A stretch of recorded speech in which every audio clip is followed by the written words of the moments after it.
Hello বন্ধুরা, তোমরা সবাই কেমন আছো? আশা করছি ভীষণ ভীষণ ভালো আছো। আমিও ভীষণ ভীষণ ভালো আছি।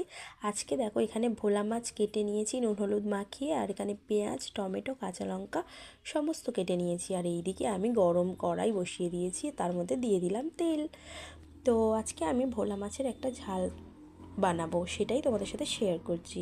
তো দেখো দোকানে কাস্টমার এসেছিলো, তার জন্য মাছটা একটু তাড়াতাড়ি দেওয়ার চক্করে মাছটা পড়ে গেল হাত থেকে, বুঝতে পারছো হয়তো। তো যাই হোক, মাছটা গরম তেলের মধ্যে ছেড়ে দিলাম। এবারে সমস্ত মাছগুলো আমি ভেজে নেব আস্তে আস্তে। তো কি বলো তো, আমি মাছের ঝাল খেতে ভীষণ ভালোবাসি, আর এমনি মাছ আমি ভালোবাসি।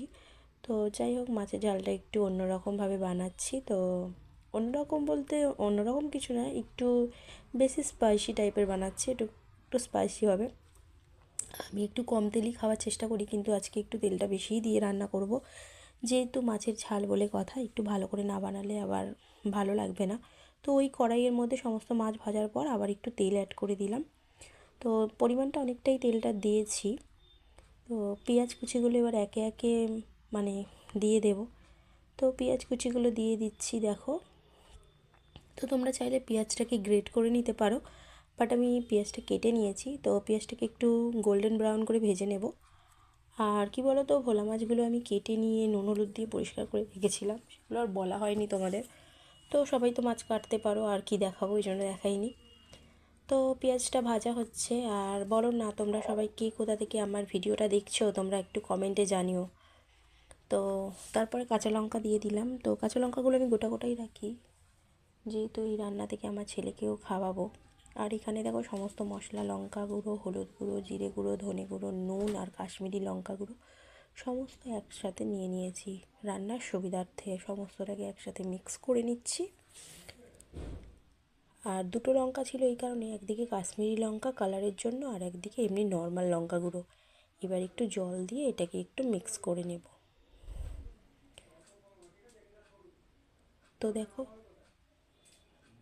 দেখো জল দিয়ে এটা মিক্স করে নিলে কি হয়, এটা একটা মানে সুন্দর একটা ব্যাটার তৈরি হয়ে যায়। তো তারপর মশলাগুলোও একটু হয়ে যায়, মানে ফুলে যায়, একটু ভালো একটা ফ্লেভার আসে। এদিকে আমার পেঁয়াজটা গোল্ডেন ব্রাউন হয়ে গেছে, তার মধ্যে টমেটো কুচি দিয়ে দিলাম। তো টমেটো কুচি দেওয়ার পর একটু ভালোভাবে নাড়িয়ে দিচ্ছি। আর দিয়ে দেব তার সাথে আদা রসুন পেস্ট। আদা রসুন পেস্ট দিলে কী বলো তো, মাছের ঝালের স্বাদটা ভীষণ সুন্দর আসে, তো তার জন্য দিয়ে দিচ্ছি। তারপর আবার সুন্দর মতো নাড়িয়ে দিচ্ছি। তো আমি এদিকে কথা বলছি, ওদিকে আবার আমার ছেলে ঘুম থেকে মনে হয় উঠে পড়েছে, জানো তো। কি বলবো বলো তো, একটুও টাইম পাই না আমি। যখন সময় পাই তখন ভিডিও, তারপরে লাইক কমেন্ট এসব করতেই ব্যস্ত থাকি। নিজের মানে কিছু নিজের কাজ করা আর হয়ে ওঠে না। তো মশলাটা এবার অ্যাড করে দিচ্ছি। তো মশলাটা অ্যাড করে দিলাম। তো কী বলো তো, এখন একটু দুপুরের সময় পেয়েছি, লাঞ্চ কমপ্লিট করে আর ছেলেকে ঘুম পাড়িয়ে, আর লাঞ্চ কমপ্লিট করে, আর ভাবলাম ভিডিওটা একটু তোমাদের সাথে শেয়ার করি, তার জন্য। আর কি বলবো বলো তো, সময় একদমই হয়ে ওঠে না। এবার ভালোভাবে সুন্দরভাবে নাড়িয়ে দিচ্ছি মশলাটা। তো মশলাটা অনেকটা কষিয়ে এসেছে, পেঁয়াজগুলো দেখো গলে গেছে, টমেটোগুলো গলে গেছে, এরকম পর্যায়ে হয়ে যাবে। একদম পেঁয়াজগুলো গোটা গোটা হয়ে থাকলে ভালো লাগে না। তো এবার পরিমাণ মতো জল অ্যাড করে দেবো। তোমরা চাইলে জল নাও দিতে পারো, বাট আমরা একটু ঝোল লাগবে, কিন্তু এই ঝোলটাই আবার দেখো না মাছ দেওয়ার পর একদমই কমে আসবে। তো বেশি ঝোল হবে না, যেহেতু মাছের পরিমাণটা একটু বেশিই ছিল। তো যাই হোক, আর কি বলবো বলো, সমস্ত মাছগুলো আমি এর মধ্যে দিয়ে দিই একে একে। আর তোমাদের আমার ভিডিওগুলো কেমন লাগে তোমরা কমেন্টে অবশ্যই জানাবে। আর তোমাদের তোমরা কীভাবে এই রান্নাটা করো সেটা পারলে জানাতে পারো। আর আমার রান্নাটা কেমন লাগছে সেটা কমেন্টে জানাবে। তো এইগুলোই, আর কি বলবো বলো তো, একটু লঙ্কা কুচি ওপর থেকে অ্যাড করলে ভীষণ ভালো লাগে। আর এই যে শাহি গরম মশলা, যেটা রেডিমেড দোকানে কিনতে পাওয়া যায়, সেটা একটু দিয়ে দিচ্ছি।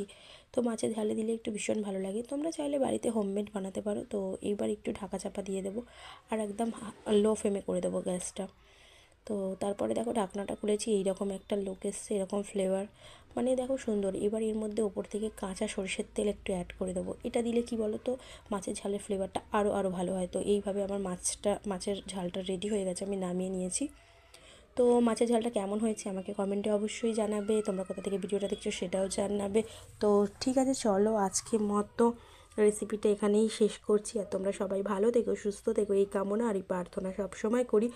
তো আজকে মতন সবাইকে টাটা, সবাই ভালো থেকো।